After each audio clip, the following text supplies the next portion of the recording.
Esta conferencia comenzará a grabarse.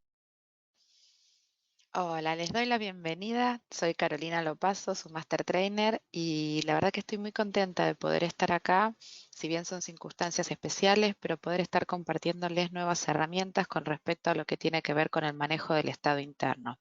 La verdad que no importa en el ámbito que nosotros nos desempeñemos como coaches o en el desarrollo de personas, siempre que trabajamos, sobre todo con lo que es coaching de equipo y trabajamos con los diferentes atractores, el primer atractor con el que trabajamos es autoliderazgo, porque si no nos podemos manejar nosotros mismos, no podemos estar en buena relación con otros para un buen desempeño, lograr objetivos, tener confianza, comunicarnos bien. Entonces, el manejo del estado interno es una de las claves para que las personas podamos desempeñarnos en el ámbito en el que estemos en ese momento, ya sea personal o profesional, y es la clave para que podamos lograr los objetivos y el máximo realmente de nuestro rendimiento. En esta presentación que vamos a tener hoy, que dura aproximadamente media hora, el objetivo mayor es poder encontrar cuáles son las mejores maneras de poder gerenciar nuestras emociones, sobre todo en contextos difíciles. Es muy fácil poder gerenciar nuestras emociones y nuestros estados cuando todo en nuestro alrededor confluye para que estemos centrados, estemos abiertos, estemos absolutamente conectados. Pero el tema es cómo podemos hacer para tener herramientas y para tener circuitos para poder hacerlo esto cuando todo en nuestro alrededor confluye para que no podamos estar siendo nuestra mejor versión. Y para empezar, quiero comenzar con esta pregunta, porque en realidad muchas veces no es que no queremos, nos podemos, sino es que no sabemos. Y la primera pregunta que tengo es, ¿qué clase de educación emocional has recibido al crecer? Y para mí esto es muy importante, porque la mayoría de las personas, al menos que hayamos venido de una casa muy recursiva y muy especial, no hemos recibido en nuestra infancia educación emocional, o si lo quieren llamar, educación en inteligencia emocional. Nos han dado todas las herramientas que creían necesarias, pero mayormente tenían que ver con herramientas para el manejo de nuestra mente cognitiva o quizás nuestra mente somática desde lo que tenía que ver con los deportes. Pero en muy pocos lugares, en muy pocas escuelas, en muy pocas familias tenemos circuitos para poder manejar nuestras emociones. Yo fui a un colegio que eran franciscanas misioneras las monjas, y era un colegio muy libre, era un colegio que salíamos todos los días cantando una canción que se llama Viva la gente. Nos formábamos, era una escuela muy humana, sin embargo, no había circuitos explícitos, claros para poder expresar nuestras emociones de manera sana.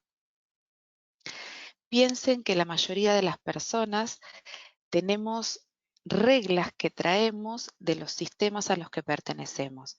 Todos los sistemas tienen reglas por los que se rigen. Algunos son más amplios, otros son más pequeños, algunos son más ricos y facilitadores y algunos son menos habilitantes.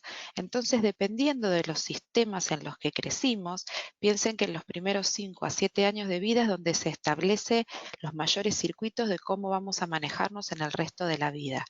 Entonces, para nosotros como padres, como facilitadores o como coaches, tener herramientas para poder manejar nuestro estado y ser un modelo para las otras personas que están en nuestros sistemas, ya sea nuestra familia, nuestra empresa, nuestro equipo, es clave para poder tener espacios sanos donde las personas pueden manifestarse al 100% de manera congruente también según los valores y las reglas de la cultura en la que pertenecemos. Entonces, en la familia, en la escuela, con nuestros amigos, ¿cuáles eran esos circuitos que había para poder expresar emociones? Seguramente había circuitos, porque no es que no había circuitos. Lo que pasa es que en la mayoría de los sistemas familiares, escolares o lo que fuera, tenemos circuitos para poder expresar emociones positivas. Y a veces ni siquiera emociones positivas a un alto grado, sino que ciertas emociones hasta cierto nivel, porque según el espacio en el que vengamos, emociones positivas también así como súper altas, con muchísima intensidad, tampoco quizás estaban tan bien vistas. Las emociones tienen diferentes componentes. Podemos hablar de sentimientos fisiológicos, que es lo que nos pasa somáticamente en el cuerpo cuando una emoción aparece. Reacciones no verbales que hasta de las que quizás ni siquiera somos conscientes. Tenemos reacciones no verbales que se ven en toda nuestra fisiología, que nosotros como coaches son esos indicadores que decimos empezar a leerlos, no para interpretarlos, sino para entender que algo está pasando en el mundo interno de ese cliente. Tenemos interpretaciones cognitivas que van a hacer que estas emociones se transformen en sentimientos, y hay una expresión verbal en algún momento. Y esta expresión verbal y esta expresión hacia el afuera es lo que queremos, y la interpretación cognitiva es lo que queremos empezar a ver cómo hacemos para poder manejar, para que se pueda expresar, porque es necesario poder expresarlo, pero de la mejor manera para que tenga el resultado que esperamos y no sea así un disparador inconsciente de explosión, porque no tenemos esos mecanismos aprendidos. ¿Cuál es la diferencia entre emoción y sentimiento? La emoción es una reacción compleja del cerebro ante un estímulo que puede ser interno o externo. Puede pasar algo afuera y yo reacciono, o puede ser algo que me pasa a mí adentro, que se me disparó con algo propio y que también hace que eso suceda. Viene del latín emovere, que quiere decir mover hacia o desde. Entonces, la emoción siempre va a generar un tipo de movimiento, un tipo de reacción. Las emociones son cortas, son transitorias y nos saca de nuestro estado habitual y nos empujan a un tipo de acción.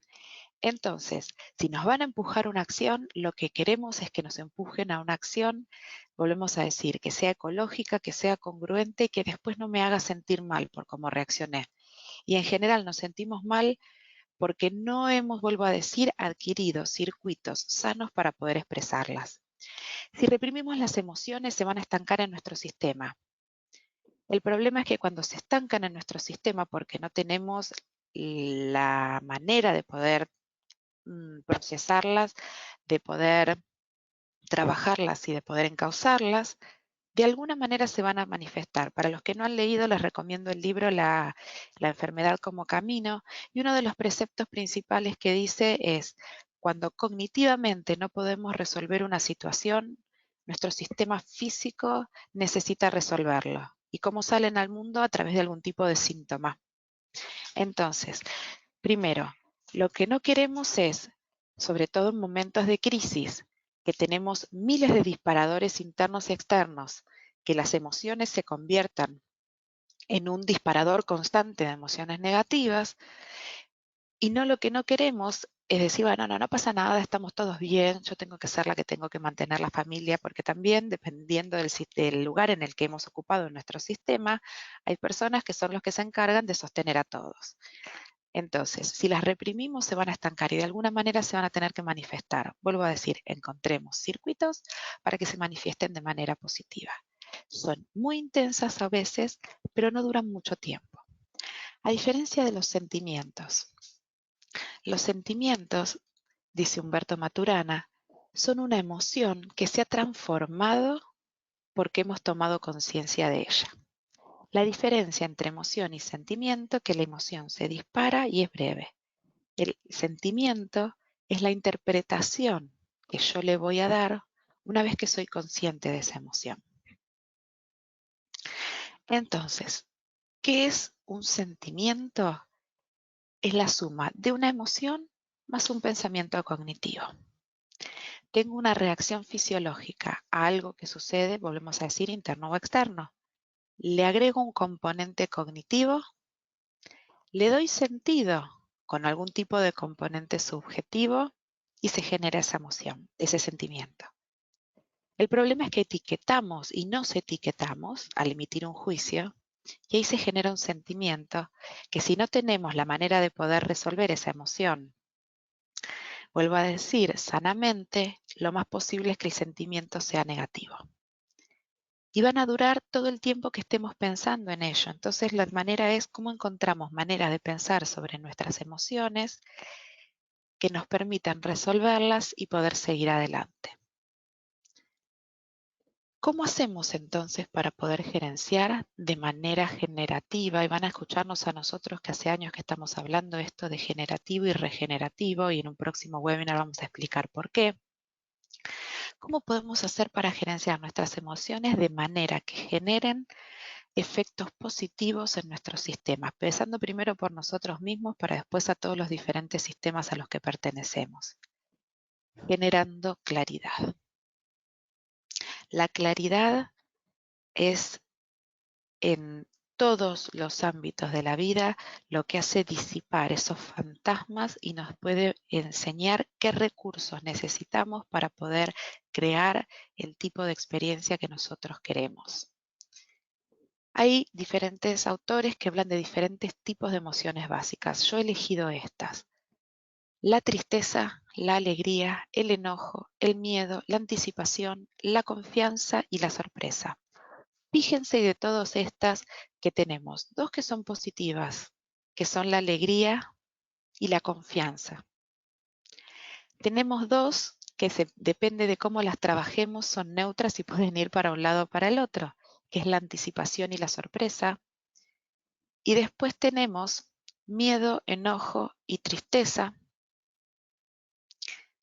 que son las que, si no las encauzamos de buena manera, pueden salir expresadas de maneras no ecológicas o de maneras que no son adecuadas para los sistemas en los que pertenecemos. Entonces, en el artículo que leímos, el autor nos daba un paso a paso de cuáles son ese checklist que tenemos que hacer en este orden para poder gerenciar nuestras emociones. El primer paso es poder reconocerla y poder decir, bueno, ¿cuál es esta emoción que me está dominando? Las emociones son así como fantasmas que nos andan adentro del sistema y que nos generan sentimientos, y para poder pasar a ese,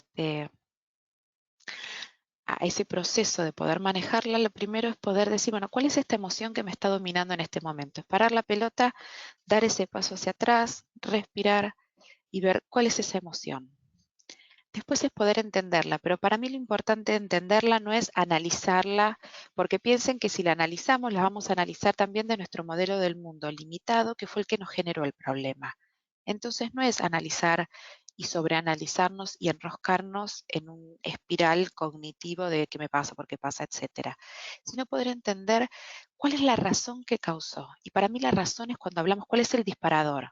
¿Qué fue su interno o externo que hizo que disparara esa emoción? Porque una vez que conocemos el disparador, podemos empezar a prevenir situaciones que generan esos disparadores, o cuando empezamos a ver que es el inicio de ese disparador, podemos tener esa indicación para poder frenarlo lo antes posible. Esto yo lo trabajo mucho con mi hija. Sofía es una nena con muchísima energía, que hay ciertos momentos que la gente puede creer que Sofía está como muy energética, pero Sofía está cansada. Entonces, cuando yo empiezo a ver cuáles son esos indicadores que está cansada, es momento de darle de comer y ponerla a dormir. Porque si yo dejo que se pase, después vamos a llegar a un lugar en el que yo me voy a enojar, ella no va a saber cómo manejar su emoción y todo se va como descalambrando. Entonces, para mí lo importante también en nosotros mismos es poder empezar a identificar esas primeras señales de qué cosas son las que las disparan para poder elegir un camino diferente. Si yo voy con el auto y me tomo el camino que no es el correcto y me doy cuenta a los 200 kilómetros, recalcular me va a llevar mucho más tiempo y recursos que si me doy cuenta cuando tomé recién el camino que no era el correcto. Entonces, esta es la idea de entenderla, no de sobreanalizarla, sino de entender qué cosas la disparan para poder después gerenciarla. ¿Y cuáles van a ser las consecuencias que si yo no la gerencio? Porque cuando piensen que cuando uno expresa cualquier cosa que expresa es porque necesita algún tipo de acción o reacción del otro, entonces, ¿cómo podemos hacer si estamos en un estado de conciencia, poder generar lo que nosotros queremos y no todo lo contrario? Porque si las emociones se expresan de mala manera porque no tengo otra manera, piensen que utilizamos los recursos que son los que tenemos. En algún momento sirvieron, por eso lo aprendí. Pero es muy posible que en este contexto ya no me sirvan, que haya caducado. Entonces, si no solamente no obtengo de los otros lo que yo esperaba, porque no fue una buena manera en este contexto de expresar esa emoción, y además yo me siento mal porque no me representa a mí ese tipo de respuestas, entonces no solo voy a tener una emoción disparada, sino que voy a tener un montón de emociones encadenadas que no tienen nada que ver con lo que había pasado.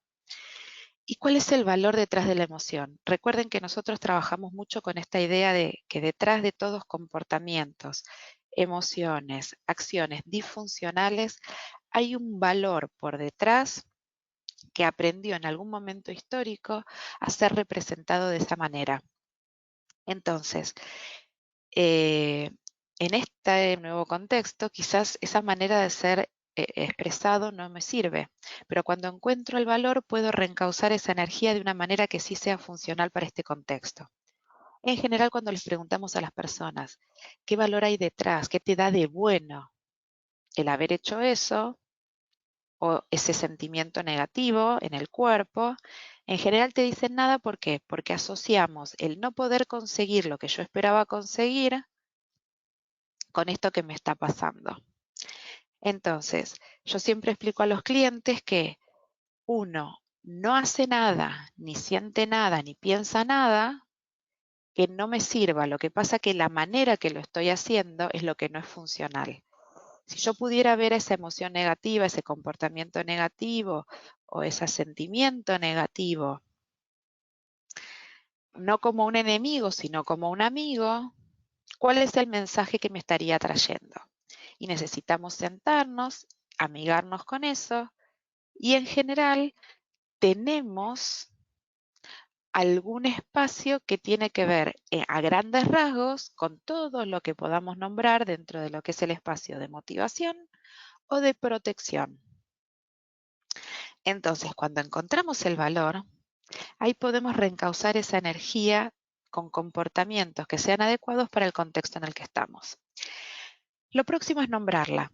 Desde la PNL utilizamos algo que se llama proper naming, que es darle el nombre correcto a las cosas. Y la pregunta es, ¿cuál es la mejor palabra para poder describir esta emoción? El español es un idioma muy rico. Encontremos cuál es esa palabra exacta y no dejemos que otro nos la dé, porque además como coaches tomamos, cuando trabajamos esto con los clientes, le decimos, eso es frustración. Y el cliente dice, sí, puede ser frustración. Que el cliente, que el que sea que está experimentando la emoción, encuentre cuál es la mejor palabra para poder definirlo. Después poder expresarla. Y la pregunta es, ¿qué reglas hay para expresar de manera correcta y sana mi emoción dentro de este sistema? ¿Cómo puedo expresar ese valor de una manera más ecológica para mí, para mi entorno? Recuerden que cuando hablamos de ecología, hablamos del impacto sistémico que va a tener lo que yo estoy haciendo. Entonces es posible que no haya reglas para expresar este tipo de emoción, pero sí para otro tipo de emociones. Entonces ahí podemos modelar ese espacio y regularla. ¿Qué estrategia que usamos para gerenciar nuestras emociones van a poder servir en este espacio? ¿Cuál es la mejor manera de poder expresarla en este espacio? Entonces vamos a ir ahora una por una a trabajar con estos espacios. Para reconocerla, para poder reconocer la emoción y trabajarla, lo primero que tenemos que hacer es poder estar centrados y con nuestra mente en silencio.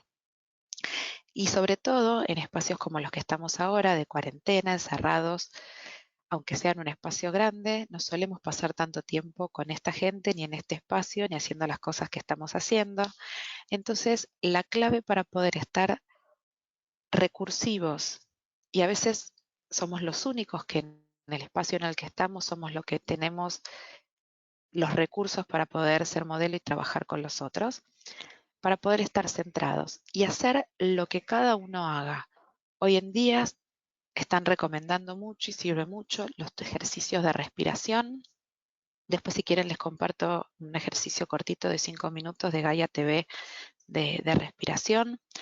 Eh, Cualquier ejercicio de respiración que nos permita hacer inspiraciones profundas. Piensen que las personas naturalmente respiramos con el estómago, con el diafragma, Pero la vida moderna nos ha llevado a que tengamos una respiración poco profunda, que es en el pecho, yo me estoy señalando el cuello, que es arriba, que está en la parte superior. Entonces eso lo que hace es que nuestras células tengan el oxígeno mínimo indispensable para poder sobrevivir.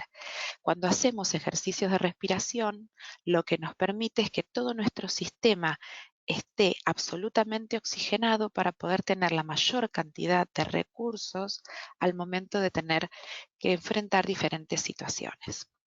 Y la mente en silencio vienen con ejercicios de meditación. La mente 100% en silencio en realidad viene con ejercicios de muchos años de meditación, pero poder hacer actividades no que nos pongan así súper altos, sino que nos permitan estar centrados. Y también vamos a estar compartiéndoles un ejercicio muy lindo de Robert Dills, que es para poder estar centrados. Nosotros lo trabajamos mucho cuando trabajamos en la certificación de PNL, para que los coaches puedan estar centrados, presentes y congruentes antes de empezar a trabajar con sus clientes.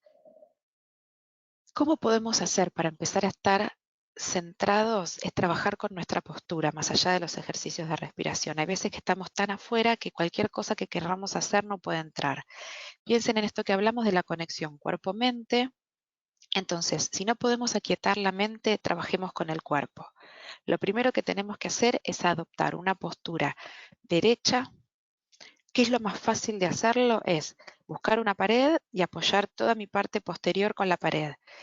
Hombros, espalda alta, parte baja de la espalda, cola, piernas. Lo que es clave es el cuello, porque a veces ponemos todo el cuerpo directo y el cuello sigue para adelante, que parecemos así como un cóndor. Entonces el cuello también tiene que estar la cabeza apoyada contra la pared, mentón mirando ni siquiera no para arriba ni para abajo, sino que derecho, y hacer 2 o 3 inspiraciones, digamos, cómo cambia el, el tipo de pensamiento. No va a cambiar a ver lo que pensamos, lo que pasa es que la postura va a determinar qué clase de pensamientos tenemos. Y si estamos con emociones negativas y sentimientos negativos y estamos con una postura como la que ven en la foto del lado izquierdo, vamos a estar conectados con el sentimiento. Una clave para poder empezar a manejar los sentimientos es disociarnos. Esto que dice el autor de tomar un espacio atrás es disociarse. Y entonces, si estamos en una posición visual, cuando estamos rectos, estamos mirando hacia arriba, es mucho más fácil disociarse que si estamos conectados con el sentimiento. ¿Qué necesitamos también para desconectar? Es abrir los ojos. Con los ojos abiertos es más fácil y empezamos a disociarnos. Postura, respiración, hacer ejercicio, el que sea posible dentro del contexto que estemos, porque genera endorfinas. Piensen que las endorfinas duran 6 horas aproximadamente y las endorfinas nos permiten estar en un estado recursivo. En general, cuando estamos con emociones negativas, lo que generamos es adrenalina y entramos entonces digamos, en la reacción fisiológica de huir o atacar. Entonces volvamos a hacer, ¿cómo podemos hacer para desde afuera generarnos el contexto para poder estar en un estado recursivo?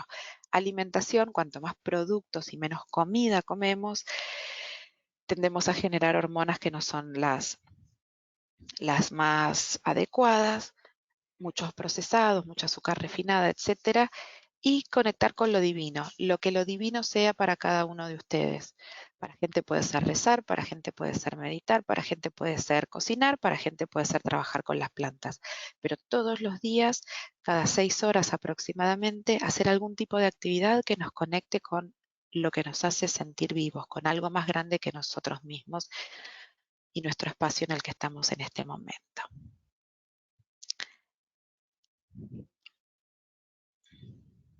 Entenderla. Entender las causas para poder, como les decía, anticiparnos. Si ya sé que hay cosas que me disparan estar en un mal estado y emociones negativas, en poder anticiparme para generarme el mejor entorno. Encontrar cuáles son los gatillos, cuáles son esas cosas que nos disparan para poder saber que cuando pasa, dar ese paso hacia atrás y decir, no es personal, sobre todo conviviendo con otros que saben a veces dónde tocar nuestros botones. No es personal. No es personal. Y el valor. ¿Para qué está apareciendo esa emoción? Porque necesitamos reconocerla, abrazarla y reencauzarla de una manera que nos sirva. Yo a los clientes les pregunto esto: si en vez de ser un enemigo es un amigo que está viniendo, ¿qué es el mensaje? ¿Qué cosas no estoy incorporando en mi experiencia que aparece este mensajero y que hace que yo lo represente de la única manera que sé que puedo, pero por lo menos está representando? Nombrarla. Les decía esto de proper naming que usamos en PNL, que es darle el nombre correcto a cada cosa. Cuando le damos nombre a las diferentes cosas van a determinar el significado. Y cuando le podemos dar el nombre, los aborígenes americanos dicen que cuando ponemos en palabras las cosas les estamos dando vida. Y una vez que le damos vida la podemos manejar. Mientras era un fantasma que andaba por mi sistema es muy difícil poder manejarlo. La clave es no juzgarnos. Hacemos lo mejor que podemos con los recursos que tenemos, ni empezar a escalar en pensamientos, porque entonces, ay, ¿por qué yo me siento así? Porque me siento así porque en realidad soy una tarada. ¿Y cómo me voy a sentir así? Yo que soy Carolina lo paso a la Master Trainer, me estoy sintiendo angustiada. ¿Cómo me voy a sentir angustiada? ¿Qué va a pensar la gente de mí? Y uno entra en una espiral absolutamente improductivo y es decir, bueno, a ver, me siento angustiada. ¿Qué cosa lo disparó? Esto que vi en la tele. Bueno, entonces tengo que empezar a buscar, tengo y necesito información, pero ¿cuál es la mejor tipo de información que necesito? Por ahí no es la tele, por ahí es leerla. Entonces no es decir, bueno, corto todo, sino encontrar, si yo necesito sentirme informada, cuál es la mejor manera y cuáles son las mejores fuentes para poder estar informada. Por ejemplo, con lo que sea. Es no escalar en pensamientos de bla, bla, bla, bla, bla, bla, que hacemos toda esta escalera de metaestados, lo llamaría Michael Hall, sino es decir, bueno, a ver, ¿qué cosas la disparan? Entonces, ¿qué nuevos disparadores tengo que encontrar para que sean positivos de lo que yo quiero alcanzar? Y cuando encuentro el valor, que es poder estar conectada e informada, que para mí en este momento es muy importante, es decir, bueno, ¿de qué maneras puedo estar informada que a mí me sean bien y que me generen lo que yo quiero generar, que es información, no angustia?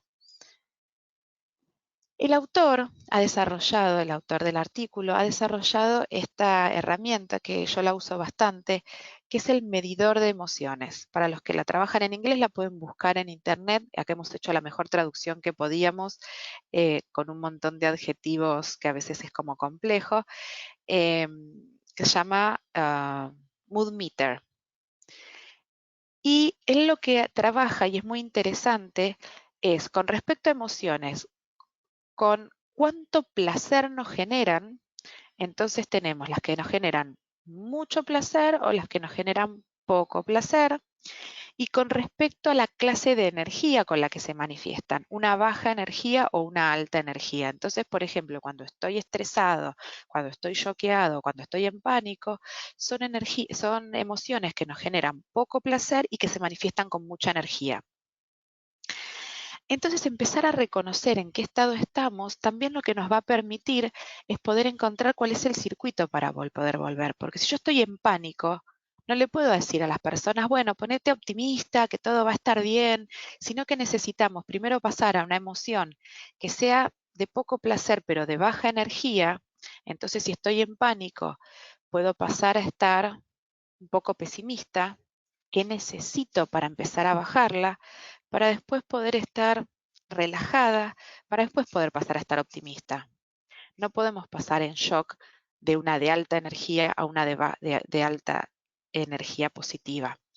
O si estamos, la verdad, en un estado y entendemos que necesitamos en este momento estar, yo hay momentos que con mi hija de 4 años necesito estar con emociones positivas de alta energía para poder llevarla a ella y sostenerla. Nosotros estamos en nuestra segunda cuarentena, empezamos nuestra primera cuarentena el 5 de marzo porque llegamos de España y la verdad que no había una resolución oficial, pero nos pareció lo más cauto quedarnos, sobre todo porque veníamos de España en un momento que nosotros veíamos por la tele ahora que España ya estaba absolutamente en crisis, y terminamos nuestra cuarentena el jueves y empezó el viernes la cuarentena obligatoria en Argentina, así que la criatura hoy es 26, hace 20 días que estamos en cuarentena.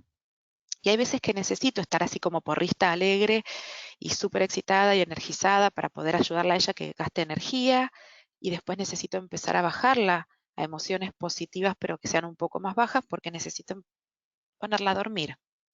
Entonces, poder entender el medidor de emociones nos permite, primero, cuando le ponemos el nombre, encontrar en qué lugar estamos.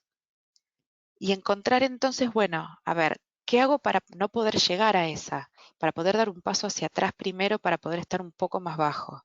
¿Qué cosas, cómo fue escalando? Porque seguramente no fue una emoción, al menos que haya pasado algo terrible. Hubo cosas que le hicieron escalar. Este ejercicio yo lo uso bastante, sobre todo cuando establecemos las reglas, cuando trabajamos con equipos a largo plazo. ¿Cuáles son los circuitos que necesitamos hacer para poder expresar nuestras emociones? Somos seres emocionales y sobre todo que trabajamos a veces en contextos absolutamente estresantes. Entonces va a haber maneras, y primero, culturalmente hay circuitos seguramente en esa organización, en esa familia, en lo que quieran. Cuando hablamos de sistema, sistema es familias, amigos, lo que fuera. Vuelvo a decir, en general, y entendiendo este cuadro que estamos trabajando, en las familias suele haber, o en las organizaciones, porque está bien visto tener buenas emociones, entre comillas, y está mal visto tener malas emociones.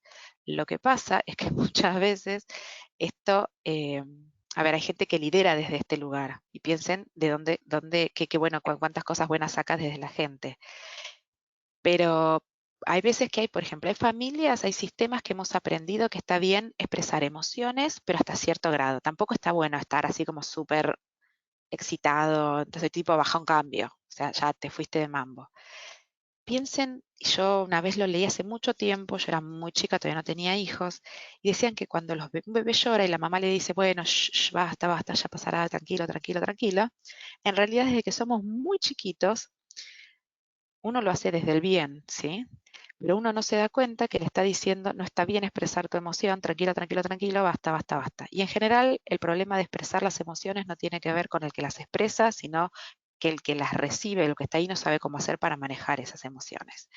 Entonces necesitamos, vuelvo a decir, aprender a tener circuitos para poder expresar todas las emociones, alta energía y poco placer, baja energía y poco placer, y las de mucho placer, alta y baja energía, de manera saludable para este sistema. Somos seres emocionales, entonces no podemos tratar de hacer que las emociones no están, porque recuerden que las emociones que no se expresan se enquistan en nosotros. Entonces les decía, yo primero lo que hago es buscar qué tipo de energías son las que están bien visto expresar en este sistema y hacer como un paso a paso de cómo está bien visto que esas emociones se expresen, para poder encontrar el circuito que ya tienen, pero para poder expresar a las otras. Y necesitamos, cuando establecemos las reglas, cuando trabajamos con equipos, una de las reglas que siempre ponemos, está bien expresar las emociones de la mejor manera. Y trabajamos muchas veces en encontrar cuál es la mejor manera de poder expresar nuestras emociones. Con los equipos trabajamos con el puño 5, trabajamos con el jarrón de las emociones, trabajamos con diferentes recursos, que es la manera de poder expresarlas. Con mi hija yo tengo un libro llamado Monstruo Bueno y Monstruo Malo, está el monstruo de los colores, creo que también, que tiene caretas, entonces lo vamos leyendo siempre y el monstruo verde es tal cosa, el monstruo, entonces cuando la veo que está como medio sacada, saco las caretas y le digo, ¿qué monstruo está apareciendo ahora? Y el monstruo rojo está enojado. ¿Y por qué está enojado el monstruo rojo? Porque no puedo trabajar con la masa que no sé qué quiero hacer. Bueno, ¿cuáles son las mejores maneras? Patear al perro no es la mejor manera para poder expresarlo. Entonces uno empieza a generar esos circuitos. Siempre que establecemos las reglas, cuando trabajamos con un equipo, cuando trabajamos en una facilitación o lo que fuera, lo que estamos haciendo es crear estos circuitos sin decirle a la gente, está bien expresar sus emociones. Otra manera de poder trabajar con esto es hacer un chart y hacer los 4 cuadrantes con los colores y que pongan la gente previamente, lo que les decimos es que escriban cuáles son las emociones que más experimentan durante el día de trabajo o durante su día cotidiano y que las ubiquen donde están. Entonces, si hay muchas que están con poco placer, lo que hacemos es, bueno, ¿qué cosas necesitamos hacer para generarnos durante el día mayor placer? Y este es un ejercicio que los invitamos a hacer en estos momentos en los que estamos en encierro. Hacer un día cuáles son las emociones por las que paso durante ese día y ubicarlas donde están. y ver qué nuevas actividades necesito generarme de manera artificial para poder tener, si tengo muchas que son de poco placer, algunas que me generen mayor placer. Les decía, entonces lo que hacemos es que las personas las escriban y que las puedan después ubicar. A veces lo que necesitamos hacer es nosotros les damos todas estas emociones cortaditas en papelitos y que empiecen a ver qué son. Hay gente que ni siquiera sabe qué son, porque hay veces que tanto hemos negado nuestras emociones negativas que ni siquiera sabemos cómo ponerle un nombre. Entonces al momento de ponerle nombre necesitamos darles diferentes opciones para que puedan buscar. Este medidor de emociones se puede utilizar de 1000 maneras diferentes y es esto para mí de poder sacarlo del cuerpo y darles una herramienta para que lo puedan manejar. Está bien que pase. ¿Qué tenemos que hacer para poder manejarlo? Recuerden esto, cuando podemos generar ejercicios y lo podemos sacar y vemos que esas cosas les pasan a todos, ahí empezamos a poder manejarlo. Poder expresarla para que pueda salir de mí. Y para esto necesitamos poder sacar la mirada de mi propio ombligo, de lo que me está pasando y conocer el sistema en el que estamos. ¿Cuáles son las reglas del sistema para expresar las emociones? Vuelvo a decirles, en general tenemos reglas para poder expresar las positivas. Por ejemplo, en mi familia, de la familia de mi marido, siempre están todos, pero todo está bien, todo es genial, somos maravillosos, y todo, siempre están así como muy para arriba. Entonces, ellos tienen muchos circuitos para poder expresar las emociones buenas de alta energía, pero cuando algo no te gusta, no hay circuitos, no está bien visto. Entonces, mi hija es parte de ese sistema también, entonces yo lo que tengo que hacer con Sofía es enseñarle, viendo cuál es el circuito para poder expresarlo, porque también cuando se enojan fuerte.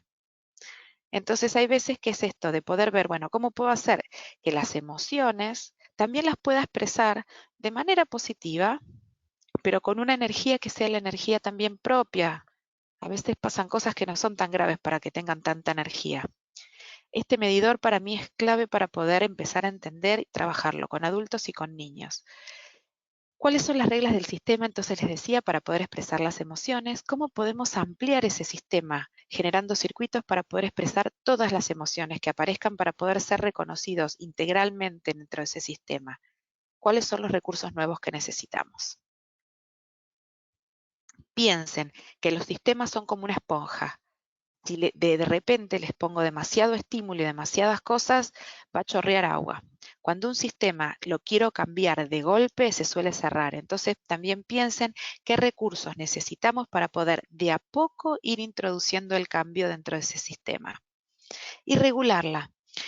¿Qué cosas necesito hacer y cómo debo cuidar mi propio estado, mi propia experiencia, para poder dar ese paso atrás y en microsegundos poder hacer todo ese proceso para que mi emoción sea positivo? Y esto va a ser como manejar. Al principio voy a tener que ser súper consciente hasta que el circuito se vea implementado en mí y ya sea algo que hago naturalmente y normalmente. Entonces, volviendo al medidor de emociones, el ejercicio es este. Pensemos en estos días cuáles son las emociones que me abarcan mayormente y qué cosas necesito hacer para por lo menos pasar varias horas del día teniendo 2 emociones positivas o placenteras de alta energía y 2 de baja energía. No está mal, vuelvo a decir, tener emociones de poco placer. Lo que sucede es que si encontramos el valor, por ejemplo, de cuando entro en pánico, pensemos, por ejemplo, estoy en pánico, paniqué, pasó algo y paniqué. ¿Qué es lo que me da doy ese paso atrás, respiro? ¿Qué es lo que me da de bueno estar en pánico? El protegerme, el cuidarme, el poder estar bien. Entonces, ¿qué otra emoción, cuáles serían las maneras en las que yo puedo expresar ese valor que me generen una emoción positiva?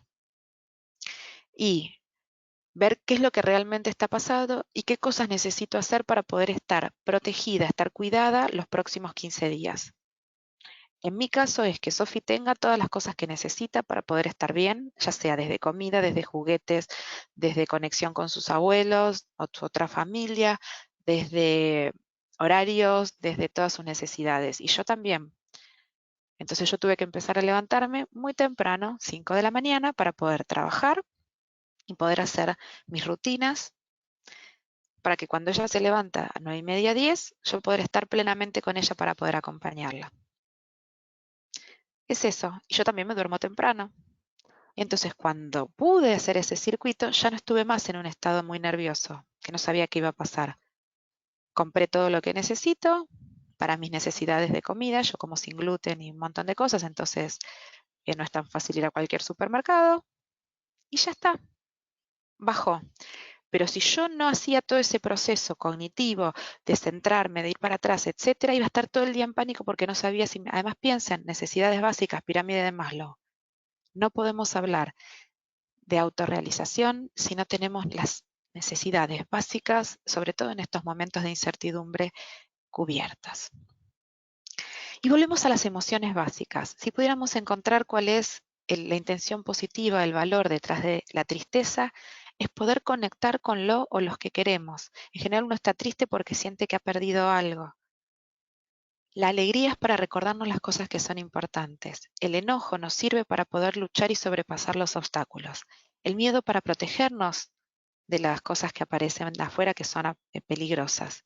La anticipación es para poder prever el futuro y planearlo. Entonces, la anticipación negativa, mi papá pobre él trabajó durante toda su vida en lo que era mirar planos de instalaciones eléctricas, ver qué cosas podían salir mal, qué cosas estaban mal y pasárselo a otro que era otro el que resolvía. Entonces, durante muchísimos años, como 40 años, él hizo su cerebro el circuito para solo encontrar los problemas. Entonces mi papá se anticipa, pero no puede cerrar el círculo, porque eso lo hacía otro en su trabajo. Entonces la anticipación es muy buena para prever qué cosas pueden pasar a futuro y planear. Yo el día jueves, que fue el único día que pudimos salir de cuarentena, que era el día 15 que nosotros terminábamos, salí y compré todo lo que yo necesitaba sin gluten para los próximos meses. Si después me sobra, me sobra. Pero dije, por ahí nos ponen en cuarentena porque todo el resto del mundo estaba en cuarentena, en algún momento nos iba a llegar. Y lo que hice fue, dije, a ver, yo como necesito tanta harina de sorgo, tanta cosa, tanto fideo, tanta cosa, y compré lo que necesitaba. Ya está, estuve tranquila. Ahora, si yo me paso anticipando y no acciono para resolverlo, la anticipación es muy buena para poder planear y para poder accionar. Confianza para poder conectar con cosas que nos pueden ayudar. La sorpresa es para poder enfocarnos en situaciones nuevas que aparecen. La sorpresa nos permite identificarlas y poder enfocar en nuevos recursos. Y el disgusto tiene que ver con poder rechazar cosas que no nos son saludables. Y esto es muy bueno. Y para terminar, quiero compartir con ustedes este cuento que me acompaña hace mucho, mucho tiempo, desde que yo organizaba campamentos a los 12 años, hace tantos como 30, casi un poquito por ahí menos, que es de Eduardo Galeano. Y a mí me gustó muchísimo este cuento porque habla de siendo recursos cómo podemos ayudar a otros. Y dice así: un hombre del pueblo de Neguá, en la costa de Colombia, pudo subir al alto cielo y a la vuelta contó. Dijo que había contemplado desde arriba la vida humana y dijo que somos un mar de fueguitos. El mundo es eso, reveló, un montón de gente, un mar de fueguitos. Cada persona brilla con luz propia entre los demás. No hay dos fuegos iguales, hay fuegos grandes y fuegos chicos, y fuegos de todos los colores. Hay gente de fuego sereno que ni se entera del viento, y gente de fuego loco que llena el aire de chispas.